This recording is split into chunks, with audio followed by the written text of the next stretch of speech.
حسبي ربي جل الله ما في قلبي غير الله نور محمد صلى الله لا إله إلا الله حسبي ربي جل الله ما في قلبي. بسم الله الرحمن الرحيم. الحمد لله رب العالمين والصلاة والسلام على سيدنا ومولانا محمد خاتم النبيين وعلى آله وأصحابه أجمعين. میرے انتہائی واجب القدر والاحترام حضور پیر طریقت راہبر شریعت محسن مرشد حضرت قبلہ علامہ صاحبزادہ پیر محمد منصور سلطان قادری سروری غریب نواز دامت برکاتہم العالیہ، انتہائی واجب القدر افاضل علماء ذیشان، معزز حاضرین کرام، اللہ کریم جل شانہ کی خاص رحمت، اس کی مہربانی اور فضل و کرم سے ہم سب حضرات بکر شہر میں واقع ہمارے اس دین، علم، روحانیت اور فیض کے عظیم مرکز جامعہ انوار باہو کے سالانہ جلسہ عام کی آج کی اس بابرکت نشست میں حاضر ہیں۔ رب کریم جل شانہ ہم سب کی یہ حاضری اپنی بارگاہ اقدس میں قبول و منظور فرمائے۔ اس مرکز اور ادارہ کی بانی مبانی ہستی استاذ العلماء حضور شیخ الحدیث و تفسیر حضرت علامہ پیر طریقت راہبر شریعت منبع فیض و برکت حضرت علامہ قبلہ پیر محمد نور سلطان قادری سروری غریب نواز قدس سرہ العزیز کے درجات عالیہ اللہ کریم اپنی بارگاہ اقدس میں بلند سے بلند تر فرمائے۔ آپ کی فیض و برکات اللہ پاک ہم سب کے شامل حال رکھے اور ہمارے اس مرکز کے فیضان کو اللہ پاک حضرت صاحبزادہ والا شان کی برکات سے ہمیشہ زیادہ سے زیادہ فیض و برکت کا اس کو ذریعہ اور مرکز بنائے رکھے، آمین یا رب العالمین۔ وقت بہت زیادہ ہو چکا ہے کہ ای کو بیٹا بالکل ختم کر دیں ہر لفظ کی سن، میں زیادہ سے زیادہ 20-25 منٹ آپ حضرات کے لوں گا۔ ہمارے پیارے آقا کریم علیہ التحیات و تسلیم کی مبارک امتیازی شانوں میں سے ایک شان ہے کہ آپ خاتم النبیین ہیں، اور اس شان مقدس کا مطلب ہم مسلمانوں کے نزدیک یہ ہوتا ہے کہ ہمارے پیارے آقا کریم علیہ التحیات و تسلیم کی پیاری ذات بابرکات کے علاوہ جتنے بھی رسولان اعظام انبیاء کرام علیہ السلام ہیں وہ سب کے سب نبی پاک علیہ السلام کی دنیا میں تشریف آوری سے پہلے تشریف لا چکے ہیں۔ جب سے محبوب علیہ السلام کی عالم دنیا میں جلوہ گری ہو گئی، اب ابد تک کوئی نیا نبی اور کوئی نیا رسول پیدا نہیں ہوگا۔ تو محبوب علیہ السلام کی شان ختم نبوت کو اللہ پاک نے قرآن پاک میں 100 مقامات پر بیان فرمایا ہے۔ اب قرآن پاک 22 سال اور کچھ مہینے نازل ہوتا رہا ہے، 610 سنہ عیسوی سے لے کر 632 سنہ عیسوی میں ہمارے پیارے آقا کریم علیہ السلام کا وصال اقدس ہے۔ تو 610 پہلی وحی مبارکہ کو نزول غار حرا شریف میں، تو 22 سال اور چند مہینے محبوب علیہ السلام کی ذات بابرکات پر قرآن مجید الحمد سے لے کر والناس تک نازل ہوا ہے۔ اللہ پاک اہل ایمان کو جو بات ایک بار ہی ارشاد فرما دے، اہل ایمان کو اس میں کیا شک اور شبہ ہو سکتا ہے؟ قرآن پاک فرماتا ہے من اصدق من اللہ قیلا، اللہ پاک سے بڑھ کے کس کا زیادہ قول سچا ہو سکتا ہے؟ من اصدق من اللہ حدیثا، اللہ پاک کی بات سے بڑھ کر کس کی بات زیادہ سچی ہو سکتی ہے؟ کیونکہ یہاں استفہام انکاری ہے، معنی یہ ہے کہ قرآن پاک فرماتے کہ اللہ پاک کے فرمان سے بڑھ کے کسی کا فرمان زیادہ سچا نہیں ہو سکتا۔ تو جو اہل ایمان ہے وہ تو اللہ پاک کے ہر فرمان پر کامل ایمان رکھتے ہیں، ای کو ختم کر دیں گے۔ لیکن ختم نبوت کے اس مضمون کی اللہ پاک کی بارگاہ میں اہمیت اتنی زیادہ ہے کہ اللہ پاک یہ ارادہ فرماتے ہیں کہ میرے بندے کبھی بھی اس مسئلے میں غفلت کا شکار نہ ہو، تو اللہ پاک نے ایک بار نہیں، 2 بار نہیں، 10 20 بار نہیں، آپ الحمد سے لے کر والناس تک قرآن پاک پڑھیں۔ وہ مقامات جو آپ سمجھ کر قرآن پاک پڑھتے چلے جائیں، آپ پر خود ترجمے سے یہ بات واضح ہو جائے گی کہ قرآن پاک کے اندر 100 مقامات ایسے ہیں جہاں اللہ پاک نے پیارے آقا کریم علیہ السلام کی شان ختم نبوت کو بیان فرمایا ہے۔ ہمارے پیارے محبوب علیہ السلام نے پہلی وحی مبارکہ کے نزول کے بعد آپ پر وحی مبارکہ کا سلسلہ رک گیا تھا کچھ عرصے کے لیے، اس کو ہمارے سیرت نگار ائمہ اور علماء فطرت وحی کی ٹرمنولوجی اور اصطلاح اور زبان سے یاد فرماتے ہیں۔ تو جو دور فطرت وحی ہے وہ 6 مہینے سے لے کر 3 سال پر مشتمل ہے۔ علماء کی ایک جماعت کی تحقیق ہے کہ پہلی وحی مبارکہ کے بعد 6 مہینے بعد دوسری وحی مبارکہ نازل ہوئی، فَاسْتَعْ بِمَا تُؤْمَرْ، اور اس طرح دعوت اور تبلیغ کا سلسلہ نبی علیہ السلام نے شروع فرما دیا۔ بعض دوسرے ائمہ سیرت کی تحقیق ہے کہ 6 مہینے نہیں، 3 سال کے بعد محبوب علیہ السلام پر دوسری وحی مبارکہ کا نزول ہوا تھا اور دعوت دین کا مرحلہ نبی علیہ السلام نے شروع فرما دیا۔ تو اگر 6 ماہ بعد دعوت کا سلسلہ شروع ہوا تو نبی پاک علیہ السلام نے 22.5 سال تبلیغ فرمائی ہے اور پھر وصال اقدس ہوا ہے، اور اگر 3 سال بعد دعوت دین کا مرحلہ شروع ہوا ہے تو 20 سال نبی پاک علیہ السلام کے دعوت کے دور کے، اس کے بعد وصال اقدس ہے۔ تو ان 20 سال سے لے کر 22.5 سال کے عرصے میں محبوب علیہ السلام نے مختلف موقعوں پر اگر آپ صحیح حدیث ہی جمع کریں تو 200 مرتبہ نبی پاک علیہ السلام نے اپنی شان ختم نبوت کی طرف اپنی امت کو توجہ دلائی ہے۔ یہ ہمارے بڑے بڑے ائمہ علم کلام اور ہمارے علماء عقائد، ہمارے مفسرین، شارحین حدیث، ہمارے علماء کی تحقیق ہے کہ قرآن پاک میں 100 آیات بینات میں محبوب علیہ السلام کی شان ختم نبوت کا بیان ہے، اور 200 احادیث صحیحہ میں نبی پاک علیہ السلام نے شان ختم نبوت کو بیان فرمایا ہے۔ جس مسئلے کے پیچھے 100 آیات بینات، 200 احادیث صحیح ہے، وہ مسئلہ ضروریات دین کے اندر داخل ہے۔ ہماری جتنی بھی محبوب علیہ السلام کی شریعت طاہرہ ہے، اس کے مسائل کی 3 بنیادی قسمیں ہیں۔ پہلی قسم کے وہ احکام اور مسائل ہیں جو ضروریات دین میں شامل ہیں۔ جو مسائل ضروریات دین میں شامل ہیں ان میں سے خدا نہ خواستہ کسی ایک مسئلے کا بھی کوئی انکار کر دے، وہ مومن اور مسلمان نہیں رہتا، وہ مرتد ہو جاتا ہے۔ دوسرے مسائل اور احکام وہ ہیں جن کا تعلق ضروریات اہل سنت کے ساتھ ہے۔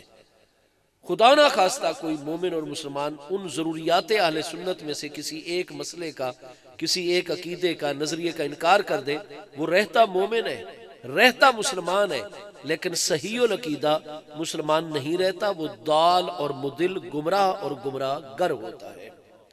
اور تیسری قسم کے وہ مسائل ہیں جو شروع دور اہل بیت اطہار رضوان اللہ تعالی علیہ مجمعین اور دور صحابہ کرام رضوان اللہ تعالی علیہ مجمعین میں سے وہ اختلافی نوعیت کے آ رہے ہیں، اس میں یہ قول بھی ملتا ہے، فلاں قول بھی ملتا ہے، فلاں رائے بھی ملتی ہے۔ جیسے سیاہ خضاب ایک جماعت حضرات اہل بیت اطہار صحابہ کرام کی شدید سخت خضاب لگانے کے جواز کی قائل ہے کہ بھی بالکل جائز ہے، اور ایک جماعت آپ کو ایسی نظر آئے گی پیارے اہل بیت اطہار، پیارے صحابہ کرام میں، جو فرمائے گی نہیں، ہماری تحقیق یہ ہے کہ یہ نہیں لگانا چاہیے، آپ جو ہے وہ زرد رنگ کا خضاب لگا لیں، سرخ رنگ کا خضاب لگا لیں،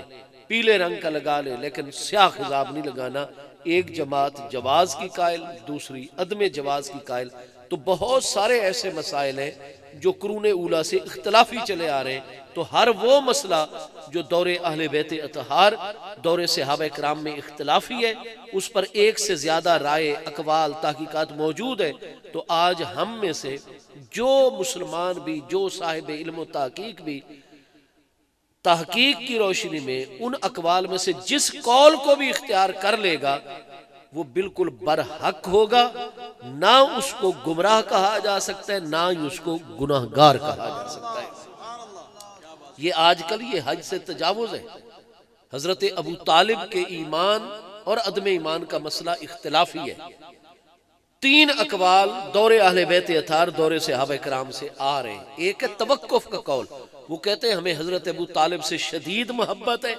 ہم جب بھی ذکر کریں گے آپ کی عظمتوں کا بیان کریں گے، آپ کی خدمات کا تذکرہ کریں گے، محبوب علیہ السلام کی جتنی آپ سے محبتیں ہیں ہم ان محبتوں کا بیان کہ ہمارے آقا کریم سے آپ کتنی محبت فرماتے ہیں، آقا کریم علیہ السلام آپ سے کتنی محبت فرماتے ہیں، تو آپ کی خدمات بے مثال ہیں۔ محبوب علیہ السلام ایسی کریم ہستی حضرت ابو طالب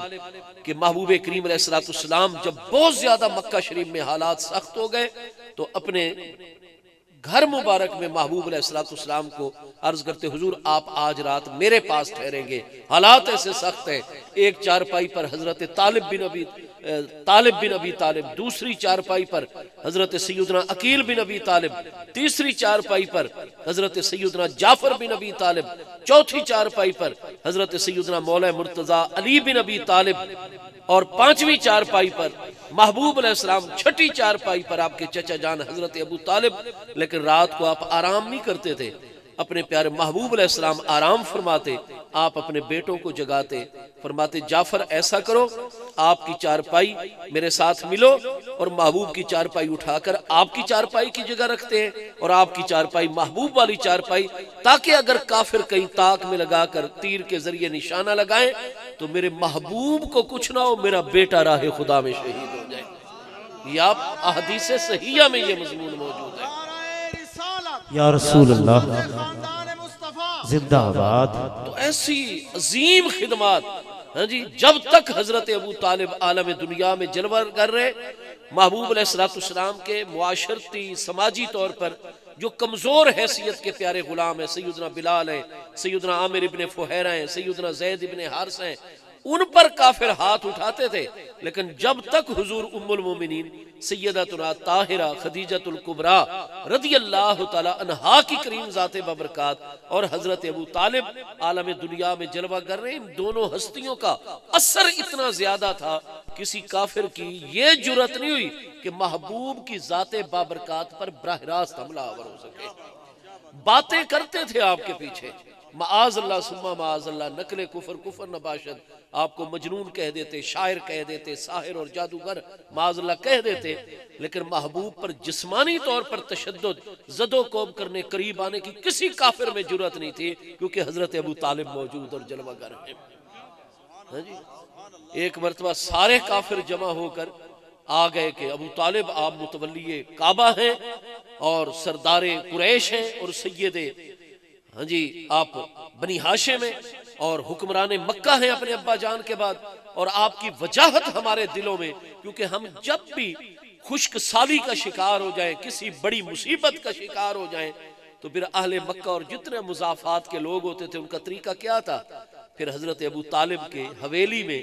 آپ کے مردان خانے ڈیرے پر حاضر ہوتے اور کہتے اے سید القریش، اے قمر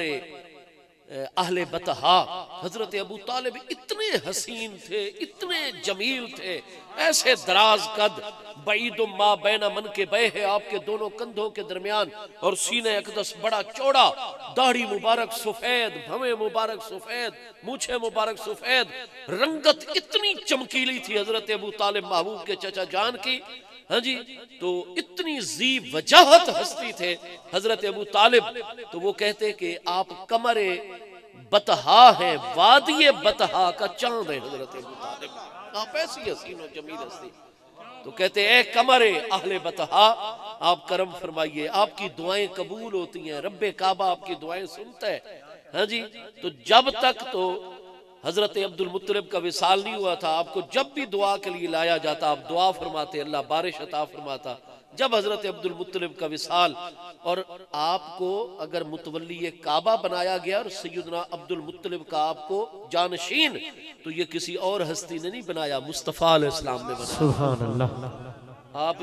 انصاب الاشراف دیکھیں، آپ طبقات ابن سعد دیکھیں، آپ جتنی سیرت طیبہ کی بنیادی ترین کتابیں، آپ تبری وغیرہ ان ساریوں کے اندر جناب تاریخ و سیرت میں دیکھیے، پوری صحت کے ساتھ موجود ہے۔ جب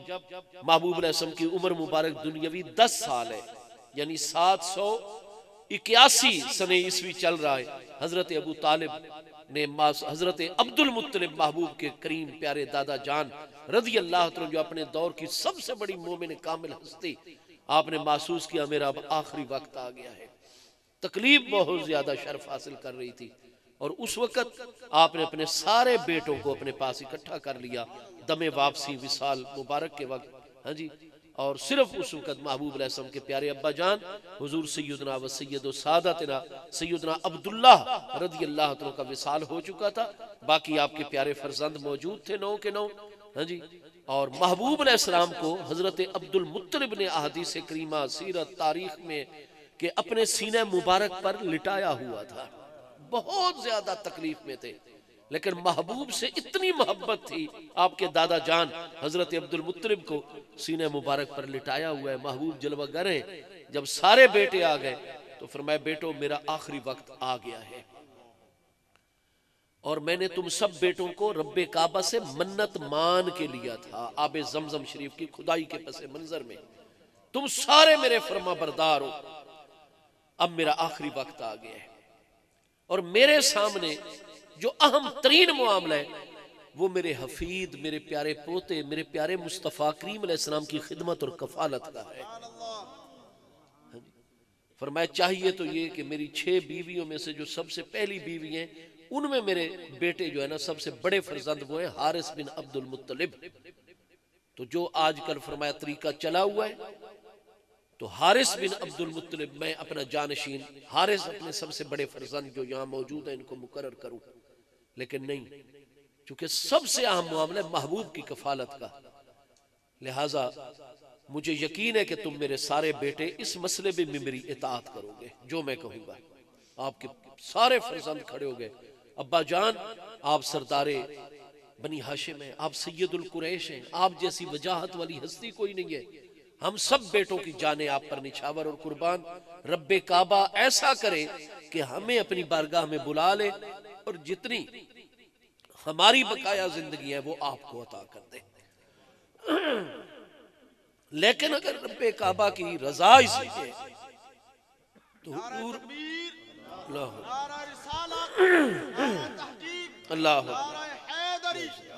عظمت خاندان مصطفیٰ زندہ، اگر اللہ کی رضا رب کعبہ کی رضا اسی میں ہے تو حضور پھر ایسا ہے کہ آپ بے فکر ہو، آپ جس ہمارے بھائی کو ہمارا سربراہ مقرر کریں گے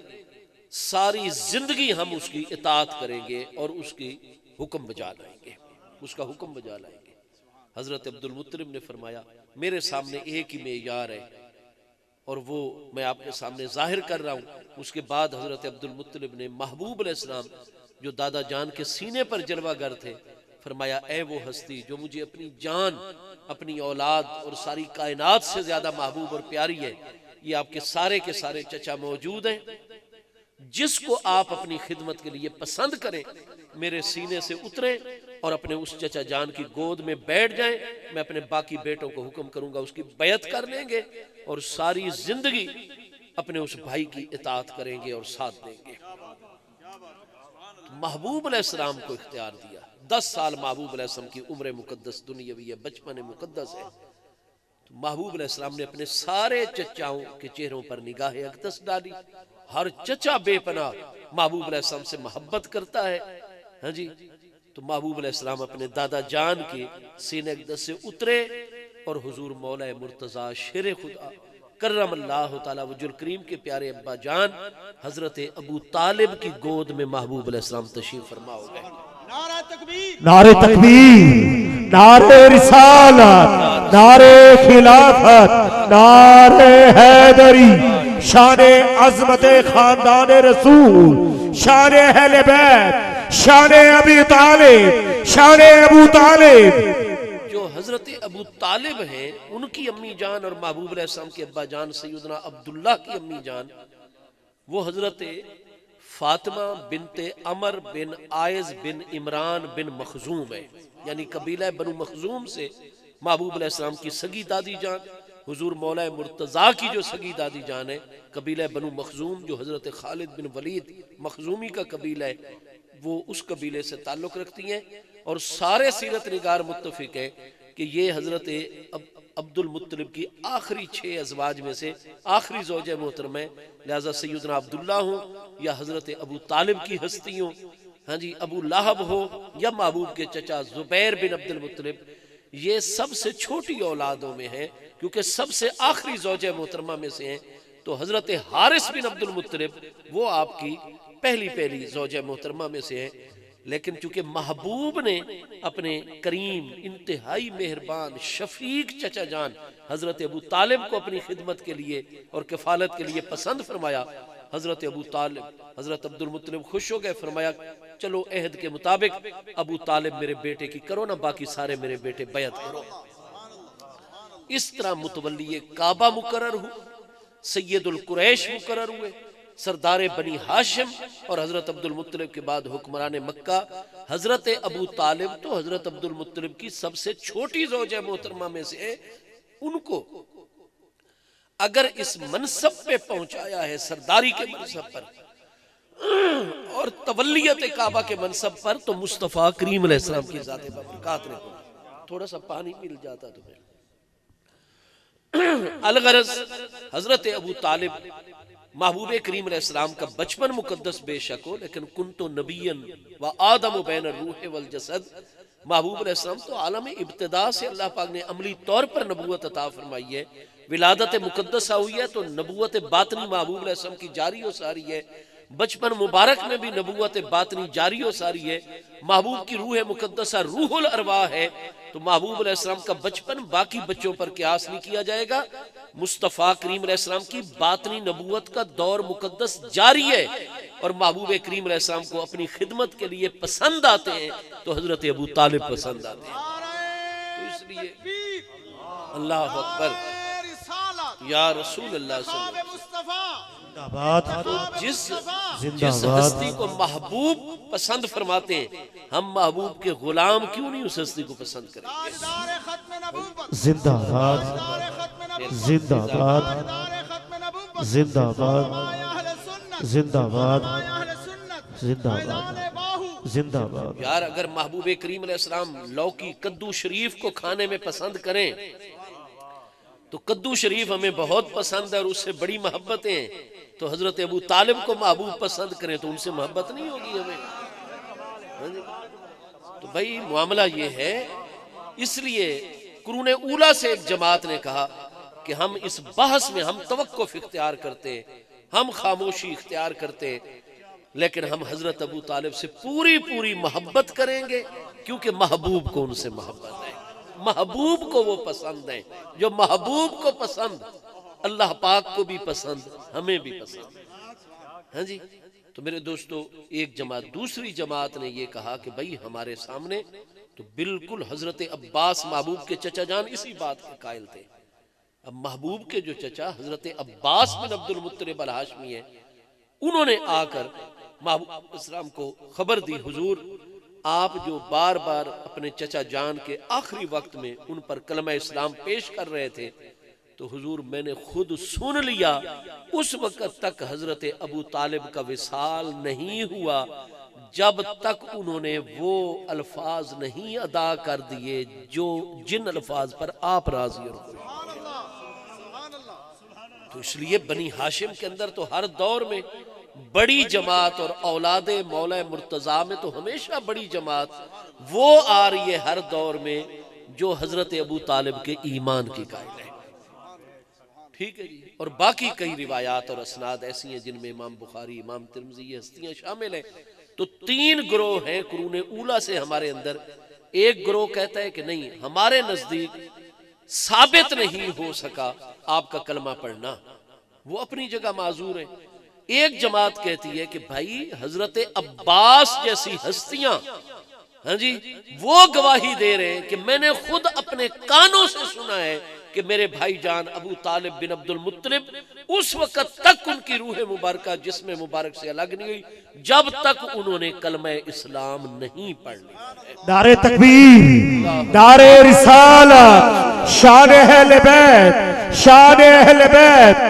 اور تیسرا قول جو ہے وہ ہے توقف کا کہ ہم آپ سے محبت کریں گے، آپ کے نام کی تکریم بجا لائیں گے، اور جب بھی آپ کا ذکر کریں گے خیر کے ساتھ کریں گے، آپ کی خدمات کا ذکر کریں گے، محبوب کو جو آپ سے محبت ہے وہ بیان کریں گے، آپ کو جو محبوب سے محبت ہے وہ ہم بیان کریں گے۔ لیکن جب آئے گا ایمان ہم توقف۔ تو اب یہ چونکہ اہل سنت میں تینوں موقف شروع سے آ رہے ہیں، آپ جس موقف کو بھی اختیار کر لیں آپ حق ہی حق کے اوپر رہیں گے، نہ تدلیل ہو سکتی ہے نہ تفسیق ہو سکتی ہے کسی موقع پر۔ اسی طرح سیاہ خضاب کا مسئلہ ہے، سما کا مسئلہ ہے، تو یہ چند مسائل بڑے بڑے ایسے ہیں جو شروع سے اختلافی ہیں۔ آج کل یہ لڑائی جھگڑا کرنا اور جناب کہنا جی یہ حضرت ابو طالب کے ایمان کے قائل ہوئے کھڑے ہیں، سیاہ خضاب کے قائل، وہ بھائی جب شریعت کا اصول ہی یہی ہے کہ جو مسئلہ شروع سے اختلافی ہو جائے، جو مسلمان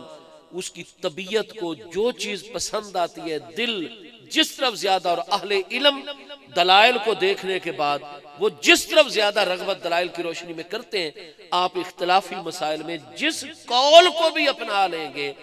آپ الحمدللہ صحیح العقیدہ مومن ہوں گے، نہ آپ گناہگار ہوں گے نہ آپ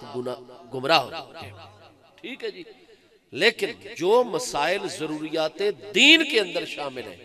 ان میں سے تو ایک مسئلے کا بھی خدا نہ خواستہ کو انکار کر دے مومن نہیں رہ سکتا۔ آخری بات، چنانچہ ہماری جتنی بھی اصول کی کتابیں ہیں، علم کلام و عقائد، ان میں یہ جزی اپنے موضوع کے متعلق آ کر موجود ہوتی ہے کہ کل مدعی للاسلام ینکر شیئا من ضروریات الدین فہو المرتد وحکمہ حکم المرتدین، کہ جو مسائل اور احکام ضروریات دین میں شامل ہیں، کل مدعی للاسلام، جو اسلام کا دعویٰ کرنے والا ہو اور دعوی اسلام کرنے کے باوجود، رکھنے کے باوجود، ینکر شیئا من ضروریات الدین، خدا نہ خواستہ کسی ایک بھی ضرورت دینی کا اگر انکار کر بیٹھے گا، فہو المرتد، وہ مومن نہیں رہے گا، وہ مرتد ہو جائے گا، وحکمہ حکم المرتدین، اور اس کا حکم شریعت طاہرہ میں مرتدین والا ہوگا۔ ختم نبوت پر ایمان یہ ضروریات دین میں سے ہے۔ اس لیے حضرت امیر المومنین امام الواصلین الی رب العالمین سیدنا ابو بکر صدیق رضی اللہ عنہ کے دور مقدس میں جس نے محبوب کی شان ختم نبوت کا انکار کیا، آپ نے سفارت روانہ فرمائی، اہل علم و فضل، اہل بیت اطہار صحابہ کرام کی اور تابعین اکابر کی ہستیوں کو روانہ کیا، حجت شرعی قائم کر دی، اور وہ پھر بھی حق کی طرف نہیں آئے، تو پھر سب اہل بیت اطہار اور صحابہ کرام کا اجماع منعقد ہو گیا کہ بے شک یہ مسلمہ کذاب محبوب کو نبی بھی مانتا ہے، رسول بھی مانتا ہے، قرآن کو وحی الہی مانتا ہے۔ اس نے پورے یمامہ میں سینکڑوں مساجد تعمیر کروائی ہوئی ہیں، کیونکہ لاکھوں کی آبادی تھی ان کی یمامہ میں، اس وقت بھی 60,000 کے قریب ان کے باقاعدہ ریگولر تربیت یافتہ لڑاکے جوان موجود تھے، اتنی بڑی فوج تھی قبیلہ بنو حنیف کی، ہاں جی، اور سارا سلسلہ، وہ نمازیں بھی پڑھتے، اذانیں بھی پڑھتے، قرآن پاک کے اجزاء نقل کر کے لوگوں میں تقسیم بھی کرتے، زکوٰۃ بھی دیتے، سب کچھ تھا۔ لیکن جب اس نے یہ کہا کہ میں نبی علیہ السلام کو نبی بھی مانتا ہی، رسول بھی، لیکن فرق ایک ہے کہ لقد اشرکنی اللہ فی نبوتی، کہ مصطفیٰ علیہ السلام کی نبوت میں اللہ نے مجھے حصے دار بنایا ہے، ہوا نبی المدائن و انا نبی القرى، وہ روئے زمین کے سارے شہروں کے اور شہری آبادیوں کے نبی ہیں، اور میں جو مسلمہ حنفی ہوں، میں جناب قرآ بستیوں کا اور جنگلوں کا، میں جہاں آبادی شہروں سے دور ہوتی ہے میں ان کا نبی ہوں۔ تو میرے دوستو حجت اس پر بھی حضرت ابو بکر صدیق نے قائم کروائی، لیکن جب وہ لاجواب ہونے کے باوجود بھی حق کی طرف نہیں لوٹ، تو پھر آپ دیکھتے ہیں کہ حضرت خالد بن ولید کی رضی اللہ عنہ کی سربراہی میں لشکر اسلام ترتیب پایا، کسی ایک بھی پیارے صاحب علم و دانش پیارے صحابی رضی اللہ عنہ کا اختلاف نہیں، کسی ایک اہل بیت اطہار کی ہستی کا اختلاف نہیں، بلکہ سب سے زیادہ حفاظ قرآن، سب سے زیادہ علماء قرآن اور سب سے زیادہ قاریان قرآن صحابہ کرام نے اگر جام شہادت ایک دن میں جس جنگ میں نوش فرمایا ہے وہ جنگ یمامہ ہے، جو مصطفیٰ علیہ السلام کی شان ختم نبوت کے دفاع کے لیے لڑی گئی ہے۔ سب سے زیادہ اہل علم صحابہ کرام نے اس میں شرکت کی۔ قادیانیوں کو، غلام احمدیوں کو، مرزائیوں لاہوری گروپ والوں کو فروری سن 1935 قیام پاکستان سے 12 سال پہلے مرکزی عدالت بہاولپور، ان کو پورا موقع دیا گیا کہ آؤ جی اپنا اسلام عدالت میں ثابت کرو. چونکہ آخری بات کا آخری حصہ، حافظ الہی بخش نامی ایک بندہ احمد پور شرکیہ میں رہتا تھا. آج بھی بہاولپور سے آپ کراچی روڈ پر چلے 60 کلومیٹر پر احمد پور شرکیہ آ جاتا ہے. وہاں ایک گاؤں میں حافظ الہی بخش نامی ایک حافظ قرآن تھے، امام صاحب بھی تھے. ان کی پیاری بیٹی کا نکاح ان کے سگے بھتیجے کے ساتھ تھا. اب بھتیجا جو جناب لاہور گیا، وہ قادیانیوں کی مجلس صحبت میں چلا گیا، ہاں جی، اور آہستہ آہستہ انہی کا رنگ چڑھ گیا. جب وہ اپنی تعلیم مکمل کر کے واپس آیا، اس نے کہا جی قادیانی تو بالکل ٹھیک ہے، ان کا موقع بالکل. چنانچہ وہاں مجلس علمی قائم کی گئی، مقامی علماء کو بلایا گیا، مقامی زمینداروں کو، یہ ساری تفصیل کتابوں میں لکھی ہوئی ہے. وہ لڑکا جو تھا اس نے کہا جی تم مسلمان نہیں ہو، قادیانی تو ٹھیک ہے، اور اللہ نے اس کو نبوت. تو ان سب نے کہا بھی تم مرتد ہو گئے ہو، اور نکاح ہوتا ہے مسلمان عورت کا مومن کے ساتھ. جب تم ختم نبوت کے منکر ہو کر مرتد ہو چکے ہو، ضرورت دینی کے منکر ہو، اب اس بچی کا تمہارے ساتھ نکاح نہیں رہا. آئندہ یہ نہیں کہنا کہ یہ بچی حافظ الہی بخش کی بیٹی تمہاری بیوی ہے اور تمہاری منکوح ہے، اور نہ ہم رخصت کریں گے. اس کے بعد یہ مسئلہ بڑی پنچایت میں گیا. وہاں اس لڑکے کا موقف سارا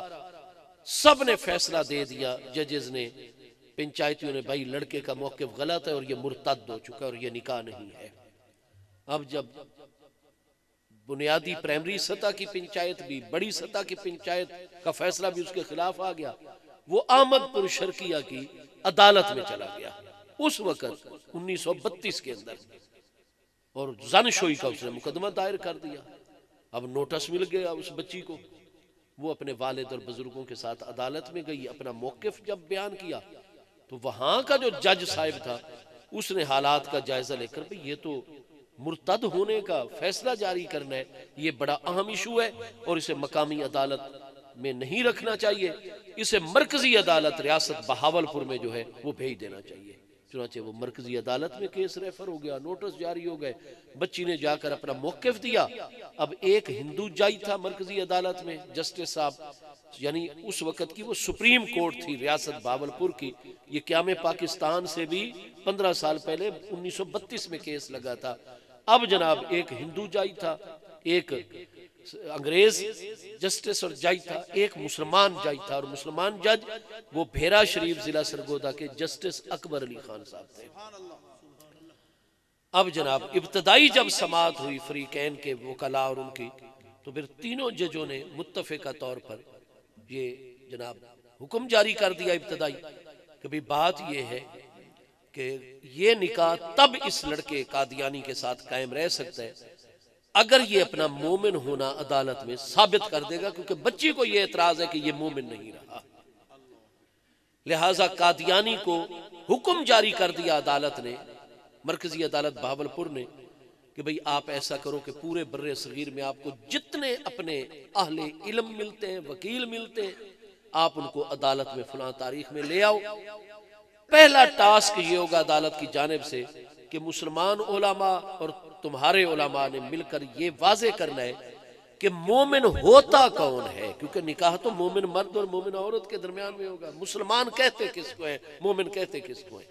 مومن کی تعریف جو ہے نا وہ یہاں متعین ہونی چاہیے.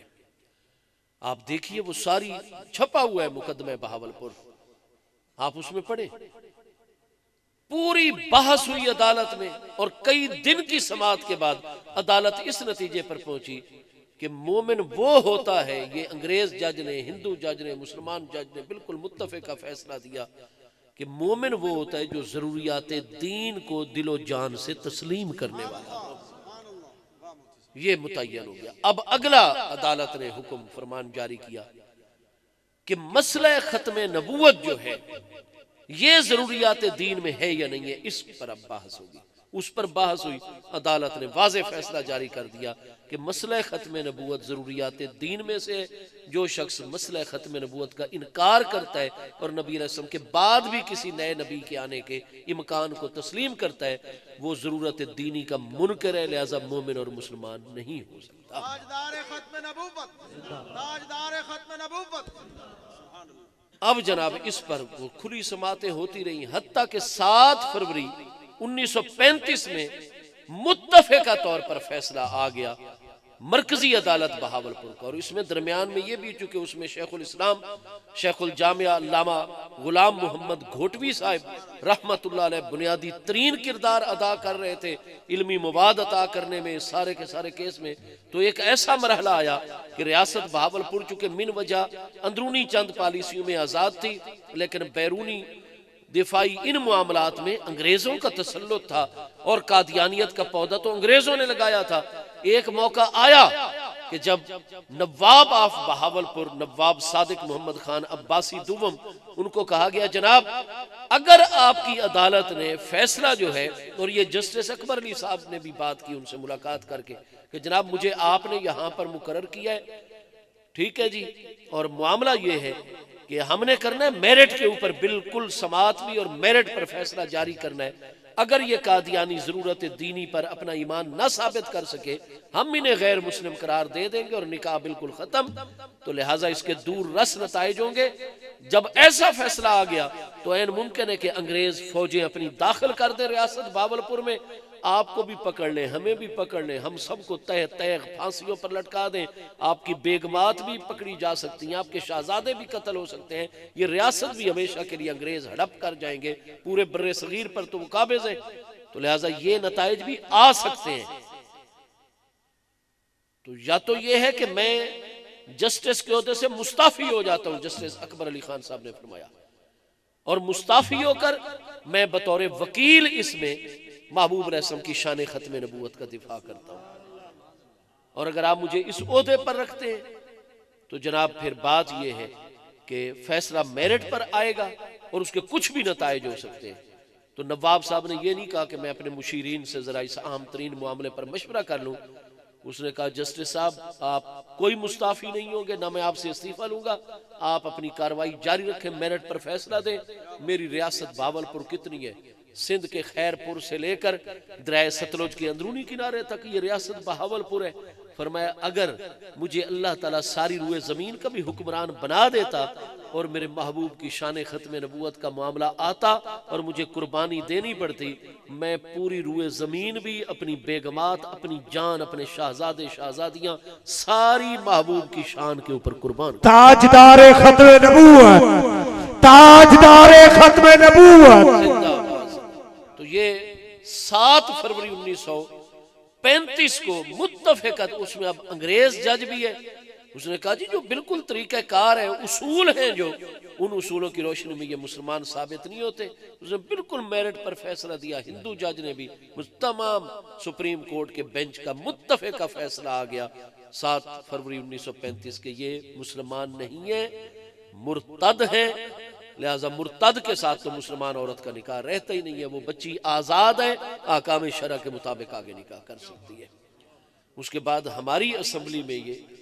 جون 1974 سے لے کر 7 ستمبر 1974 تک اسمبلی کے اندر مکمل اس معاملے کے اوپر بحث ہو چکی ہے۔ قادیانیوں کو پورا موقع دیا گیا لیکن وہ ضروریات دین پر اپنا ایمان ثابت نہ کر پائے، اور ثابت ہو گیا۔ قومی اسمبلی 10 جلدوں میں چھپی ہوئی پوری کاروائی آپ پڑھیں، ملتی ہے، عام ملتی ہے، چھپی ہوئی ہے، آپ اس میں پڑھیں۔ سب سے بڑے دنیا میں گستاخ انبیاء کرام علیہ السلام کے یہی قرار پائے جو قطعیت کے ساتھ قرآن پاک میں معجزات انبیاء کرام ثابت ہے، کیونکہ اس کو کہا گیا کہ پھر تو نبی ہے تو معجزات، اس نے کہا جی وہ تو مسمرزم ہوتا تھا اور جادو اور سحر، اور تم مجھے گناہگار کرتے ہو ایسے جادو وغیرہ اور مسمرزم کے علوم کی بات کر کے۔ سب انبیاء کرام کے وہ معجزات بھی جو قرآن میں آئے، غلام قادیانی نے ان کو جناب جو ہے وہ جادو قرار دے دیا اور مسمرزم قرار دے دیا، اور اسی طرح پھر نبوت کا دعویٰ 1901 میں۔ تو الغرض ہماری قومی اسمبلی نے متفقہ طور پر ان کو 7 ستمبر 1974 میں کہ یہ مسلمان نہیں ہیں بلکہ یہ مرتد لوگ ہیں، اسلام سے ان کا کوئی تعلق نہیں ہے، غیر مسلم ہیں یہ لوگ۔ اور اس کے بعد 1988 میں یہ خود گئے تھے سپریم کورٹ پاکستان میں کہ جناب ہمیں یہ آزادی دی جائے۔ آج بہت قابل احترام ہے اور ہمیں اپنے اداروں کا احترام کرنا ہے، کیونکہ ہم پاکستان ہمارے بزرگوں نے بنایا ہے۔ حضرت پیر نور سلطان قادری صاحب رحمت اللہ تعالی علیہ، اور اس دور کی ہماری جتنی بھی اہل سنت و جماعت کی عادت ہے، ہاں جی، پاکستان بنا ہے تو ان کے دم قدم سے بنا ہے. تو ہم کوئی افتراق انتشار نہیں چاہتے، لیکن جتنا بڑا ادارہ ہے اس کی ذمہ داری بھی اتنی بڑی ہوتی ہے. ہماری سپریم کورٹ آف پاکستان اور دنیا میں جتنا بھی نظام انصاف ہے، پوری دنیا مہذب اس بات پر متفق ہے کہ کسی بھی ملک اور قوم کی جو سپریم کورٹ اور مرکزی عدالت ہوتی ہے وہ قانون بنا نہیں سکتی. قانون بنانا مقننہ کا کام ہے. اسمبلی میں بل آنا ہے اور اس پر رائے دینی ہے ممبران اسمبلی. قانون بننا ہے تو قومی اسمبلی میں بننا ہے،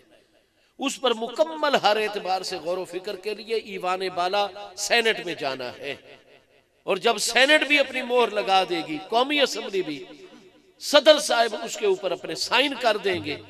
اہل علم سے، وکلاء سے، قانون دانوں سے مشورہ کرنے کے بعد کہ بھئی ہماری آئین کی روح کے مطابق یہ بل آیا یا نہیں، جب وہ بھی کہہ دیں گے صدر صاحب کے سائن ہو جائیں گے، پھر وہ ملک کا قانون بن جائے گا. تو قانون بنانا سپریم کورٹ کی نہ ذمہ داری ہے، نہ اس کو آئین اجازت دیتا ہے، نہ پاکستان کا آئین، نہ دنیا کی کوئی مہذب قوم، اور نہ ہی دنیا کا نظام انصاف اس کو اجازت دیتا ہے. وہ تو جو اگر کسی قانون کوئی بن جائے اور اس میں خدا نہ خواستہ کوئی ابہام آ جائے تو پھر سپریم کورٹ کی طرف رجوع کیا جاتا ہے کہ آپ آئین کی روشنی میں اور قانون کی روح کی روشنی میں یہ فیصلہ دے دیں کہ یہ ٹھیک ہے قانون یا نہیں ہے، اور دوسرا اس کا ابہام دور، قانون کی تشریح کرنا یہ ذمہ داری ہے عدالت کی. باقی سپریم کورٹ سب سے بڑی عدالت بھی نیا قانون بنا نہیں سکتی، وہ پابند ہے جو مقننہ نے قانون دیا ہے، ہمارے اداروں نے، قانون ساز اداروں نے، انہی قوانین کی روشنی اور آئین کی روشنی میں جو مسئلہ آئے گا اس کا وہ فیصلہ کرتے چلے جائیں گے. یہ نہیں کہہ سکتے کہ یہ قانون جناب ہم کہہ رہے ہیں اور یہ ہو جائے، ایسا نہیں ہو سکتا، منتخب نمائندوں کا کام ہے.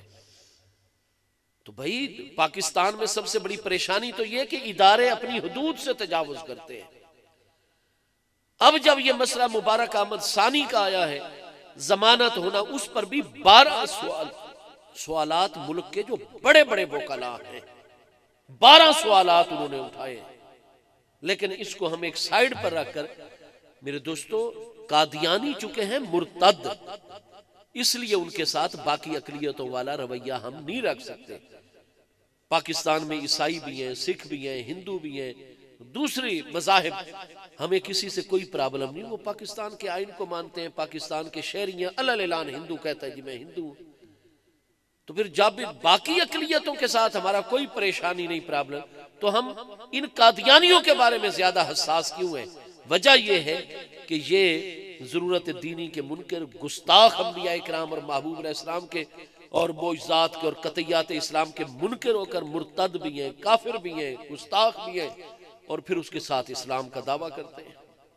احمدی مسلم، قادیانی مسلم، مرزائی مسلم، لاہوری مسلم. ہمارا یہی کہنا ہے، آج یہ اپنے آپ سے لفظ مسلم ہٹا دیں، ہم ان کو غیر مسلم اقلیت مان لیں گے، اور اس کے بعد ان کے جو غیر مسلم اقلیتوں کے حقوق ہیں وہ سارے انسانی حقوق، سماجی، معاشرتی، ہاں جی، اقتصادی، جو بھی حقوق ہیں وہ سارے کے سارے حقوق ہم دینے کے پابند ہیں، کیونکہ یہ غیر مسلم اقلیت. لیکن یہ نہ آئین پاکستان کو مانتے ہیں، نہ ضروریات دین کو مانتے ہیں.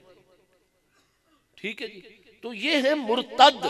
اور مرتد کا حکم جو ہوتا ہے وہ وجوب قتل ہوا کرتا ہے، جیسے سیدنا صدیق اکبر نے منکرین ختم نبوت کا صفایا کر دیا تھا.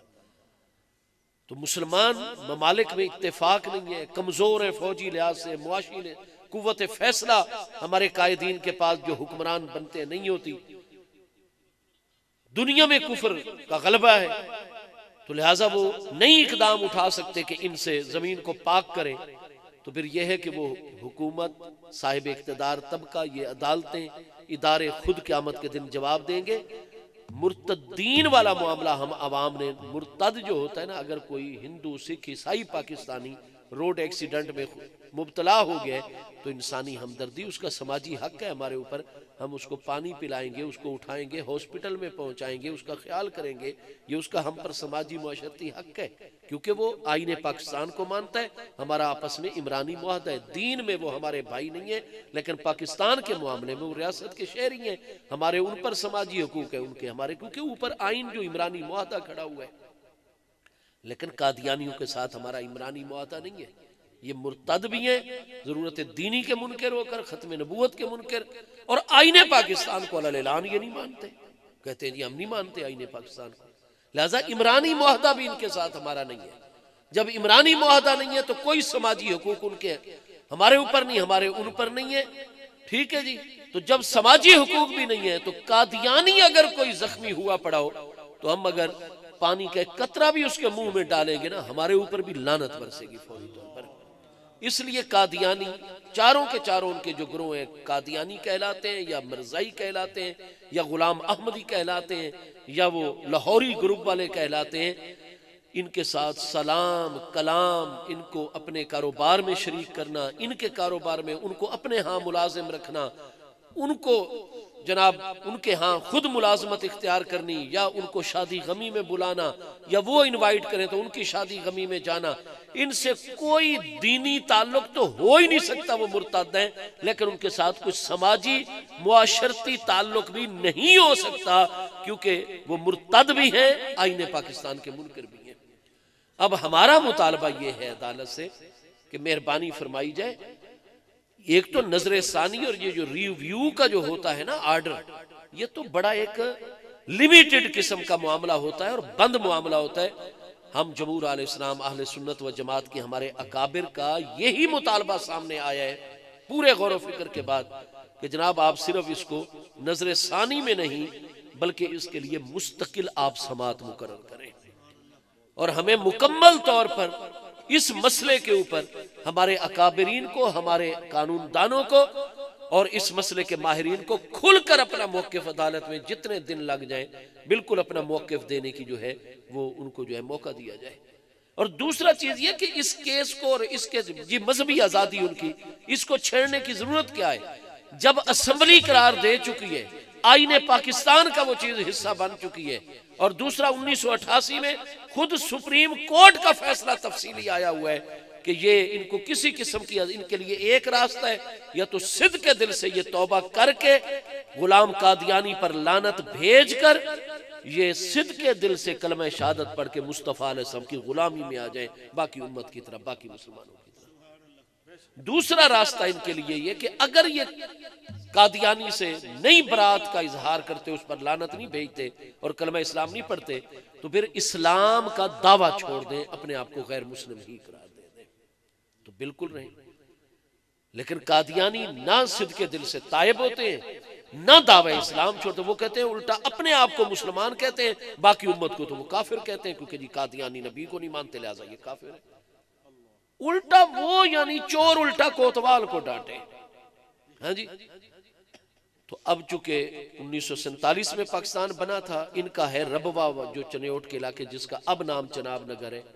وہ جتنی زمین ان کے پاس ہے ان کی ذاتی نہیں، نہ ان کا حق ملکیت مانا گیا ہے، وہ ہے 90 سالہ لیز کے اوپر، پٹے کے اوپر۔ 2037 میں جا کر وہ 90 سالہ لیز مکمل ہو رہی ہے، معاہدہ مکمل ہو رہا ہے۔ اور قادیانی کے اگر اس وقت 2037 میں پاکستان میں جو حکمران ہیں، جو اداروں کے سربراہ ہیں، اگر وہ مصطفیٰ کریم علیہ السلام کے مخلص سچے غلام ہوئے تو پھر ان کو عین ممکن ہے کہ قادیانیوں کو کہہ دیا جائے کہ اب معاہدہ رینیو نہیں کرتے، مزید آپ کو یہ زمین ہم نہیں لی، اپنی قبریں اکھاڑو اور یہاں سے یا تو صدق کے دل کے ساتھ کلمہ اسلام پڑھ لو اور قادیانی پر لعنت بھیج کے ملت اسلامیہ میں داخل ہو جاؤ، یا دوسری صورت یہ کہ دعوی اسلام چھوڑو، اپنے آپ کو منرٹیز میں داخل کرو اور اپنے اقلیتوں والے حقوق لو، اور اگر یہ بھی نہیں ہو سکتا تو پھر پاکستان کو چھوڑو، جہاں تمہارے سینگ سمائے وہیں چلے جاؤ، کیونکہ یہ صورتحال بہرحال 2037 میں آ جانی ہے پیش۔ لہٰذا انہوں نے اداروں میں اپنے بندے داخل کیے ہوئے ہیں، بار بار یہ معاملات اٹھتے رہتے ہیں۔ سپریم کورٹ سب سے بڑا ذمہ دار، کیونکہ اس نے جہاں کمزور سے کمزور انسان کو بھی جو ہے وہ انصاف دلانا ہے، ظالم کے ہاتھ کو روکنا ہے۔ خدا نہ خواستہ کوئی ادارہ بھی اپنی حدود سے تجاوز کرے تو ہمارے پاس سوائے سپریم کورٹ کے عالم صاحب میں ہمیں پورا احترام ہے۔ ہم اپنے اداروں کی مضبوطی اور اس کے لیے خواہاں بھی ہیں، کردار بھی ادا کرتے ہیں، اور جمہور علیہ السلام نہ کبھی کسی فتنے کو پروموٹ کرتے، نہ کسی فتنے کا حصہ بنتے، بلکہ ہمارے بزرگ قربانیاں دے دے کر ملک کو ہمیشہ اجتماعی راستے کے اوپر لے کر آتے ہیں۔ ہمارا شدید مطالبہ ہے کہ یہ نازک ترین مسئلہ ہے، پہلے تو یہ چھڑنا ہی نہیں چاہیے تھا، آپ اس پر جو سماعت ہے قانون کے مطابق اپنا فیصلہ جاری کر دیتے۔ یہ کیوں آپ اس پر باز کہ جن کی مذہبی آزادی ہے، یہ سارا کچھ، وہ مرتد ہیں، مرتد کے لیے نہیں ہوتی مذہبی آزادی۔ وہ آئین پاکستان کے جب سرے سے منکر ہیں۔ عمران خان نے کتنی کوشش کی کہ آپ اپنا یہ سنبھالیے اور اقلیتی کمیشن کے آپ رکن بنیے، وہ مراعات لے رہے ہیں، 5% ملازمتوں میں کوٹا لے رہے ہیں، لیکن اپنے آپ کو غیر مسلم کیوں نہیں مان رہے؟ آئین پاکستان کا تقاضا ہے وہ غیر مسلم مانے اپنے آپ کو، لیکن وہ پھر بھی آمدی مسلم کہتے ہیں اپنے آپ کو۔ دنیا میں اپنے آپ کو اسلام کے نام پر وہ متعارف کرواتے ہیں، نام مسلمانوں والے رکھتے ہیں، سارا معاملہ۔ تو میرے بھائی گزارش یہ ہے کہ اس پر تو ضرورت ہی نہیں باس کی، جو آئین پاکستان کہتا ہے آپ اس کے مطابق آئین اور قانون کی روشنی میں فیصلہ جاری کر کے مسئلے کو فارغ کریں، لیکن آپ نئے سرے سے پھر الف با سے مسئلے کو 1 2 سے شروع کر دیا ہے، تو پھر ہم سب کچھ برداشت کر سکتے ہیں، لیکن مصطفیٰ کریم علیہ السلام کی بارگاہ سے بے وفائی نہیں برداشت کر سکتے۔ پہلے ملک سماجی طور پر انتشار کا شکار ہے، معاشی طور پر شدید کمزور ہو چکا ہے۔ وزیر اعظم صاحب کا بیان آپ سنیں جو انہوں نے کل جاری کیا، ہاں جی، کتنے ٹریلین پیسہ جو ہے وہ اس وقت وہ چاہیے صرف ہمارے ایک محکمے کو چلانے کے لیے۔ ہمارے تو وہ کہہ رہے تھے کہ دفتروں میں جو چائے چل رہی ہے نا وہ بھی قرضے کے اوپر چل رہی ہے۔ تو معاشی حالت ایسی ہے، فکری طور پر پہلے اتنا انتشار ہے، سیاسی طور پر اتنا انتشار ہے، اور اب مزید آپ اس ملک کے اندر یہ بحث، بہرحال اب چھڑ گیا ہے معاملہ۔ تو میرے دوستو پھر اگر وہ 2037 تک کے لیے تیاری کر رہے ہیں نا، تو ہم غلامان مصطفیٰ بھی تیار ہیں اللہ پاک کی راہ۔ تاجدار ختم نبوت، تاجدار ختم نبوت، تاجدار ختم نبوت۔ لیکن ہم کوئی ایجیٹیشن، کوئی توڑ پھوڑ، کوئی اس طرح کا نہیں، علمی اسلحہ کے ساتھ، فکری اسلحہ کے ساتھ، دلائل، آئین، قانون کی روشنی میں، اور ہم میں سے ہر ایک کی ذمہ داری ہے کہ وہ تیاری کرے اور سب کچھ برداشت ہو جائے، لیکن محبوب کی عزت و ناموس اور محبوب کی شان ختم نبوت کے اوپر کبھی کوئی کمپرائز نہ ہو۔ جن ہستیوں کے مرکز میں ہم یہ حضور سیدنا سلطان العارفین برہان الواصلین سیدنا سلطان باہو لجپال کریم قدس سر العزیز کا مراکز میں سے ایک عظیم مرکز ہے بکر شہر کے اندر اور ضلع بکر کے اندر، اور آپ جانتے ہیں کہ یہ خاندان مقدس جو ہے یہ مقامی لوکل آوان نہیں ہے، یہ بنو ہاشم ہے اور حضور مولا مرتضیٰ کی اولاد امجاد میں سے۔ یہ تو جب 120 سنہ ہجری میں سیدنا امام زین العابدین رضی اللہ عنہ کے پیارے فرزند حضرت سیدنا زید ابن علی زید الشہید رضی اللہ عنہ، جن کی اولاد زیدی سادات ہوتے ہیں، ان کے خلاف جب کریک ڈاؤن ہوا اور آپ کو شہید کیا گیا ایک مارکے کے نتیجے میں، اور پھر سادات کے خلاف، تو پھر حضرت سیدنا غازی عباس رضی اللہ عنہ کی یہ اولاد امجاد پھر عرب میں سادات گئے، بخارا شریف میں، بر صغیر، ایران، جس جگہ پر بھی گئے ہیں، تو پھر حضور سیدنا غازی عباس رضی اللہ عنہ علمبردار شہید کرب و بلا رضی اللہ عنہ، آپ کی اولاد امجاد نے وہ آل رسول علیہ السلام کی خدمت سے انجام دی ہے کہ اس خاندان کو آوان کہتے ہیں، مددگاروں کو۔ انصار و آوان کا لقب حضور غازی عباس رضی اللہ عنہ کی اولاد امجاد کے اس خاندان کو آل رسول علیہ السلام نے آوان کا لقب عطا فرمایا۔ تو حضور سلطان العارفین کے بھی بنیادی ترین آباء و اجداد وہ وادی سون سکیسر، جتنے بھی وادی سون سکیسر کے آوان ہیں یہ مقامی لوکن آوان نہیں ہے، یہ سیدنا غازی عباس رضی اللہ عنہ کی اولاد امجاد ہیں، حضور مولا کائنات کی اولاد امجاد ہیں۔ استاذ العلماء، اتنی بڑی محقق و مدقق ہستی کہ جن کی عربی کتب، عربی مقالہ جات، اور جب تک حضرت علامہ پیر محمد نور سلطان قادری سروری غریب نواز رحمت اللہ تعالی علیہ، ان کی علمی مقام، ان کی صلاحیتیں، جن کا استاذ ذی وقار حضور غزالی زمان راضی دوران سید العلماء الراسخین آل رسول کی اتنی بڑی عظیم ہستی علامہ سید احمد سعید شاہ صاحب کاظمی علیہ رحمت، جن کی صلاحیتوں خدا داد اور حضرت سلطان اور عارفین کے خون مقدس کی عظمتوں اور آپ کے علمی مقام کا اعتراف اور تذکرہ جہاں حضرت غزالی زمان جیسی ہستیاں کرتی ہوں، وہ کتنا بڑا علمی ہستی ہوگی اور شخصیت ہوگی۔ آپ کا بہت فیض ہے، اور ہم سب محبوب کی عزت و ناموس کے لیے، شان ختم نبوت کی حفاظت کے لیے ہمارے ان اکابرین نے ہمارے لیے منزل کا بھی تعین کیا ہوا ہے، راستوں کا بھی تعین کیا ہوا ہے۔ اللہ پاک ہمارے اس مرکز کو ہمیشہ ترقی اور عروج عطا فرماتا رہے، اور جتنے بھی اہل سنت کے یہاں اجتماعی یا انفرادی معاملات ہوتے ہیں، مجھے مختلف اپنے دوست احباب سے حضرت قبلہ پیر طریقت رہبر شریعت صاحبزادہ والا شان صاحبزادہ نور سلطان قادری صاحب ہمارا بہت بڑا ستون ہے الحمدللہ، اور اہل سنت و جماعت کی جس طرح آپ سرپرستی اور شہر میں مختلف امور و معاملات میں اللہ تعالیٰ نے جو آپ کی آواز میں قوت رکھی ہے، اللہ پاک ہمارے ایسے عظیم قائدین کے سایوں میں برکت کا سلسلہ جاری رکھے، اللہ پاک ہمارے اس ادارے کو ہمیشہ قائم و دائم رکھے، آمین وما علیہ الا اللہ۔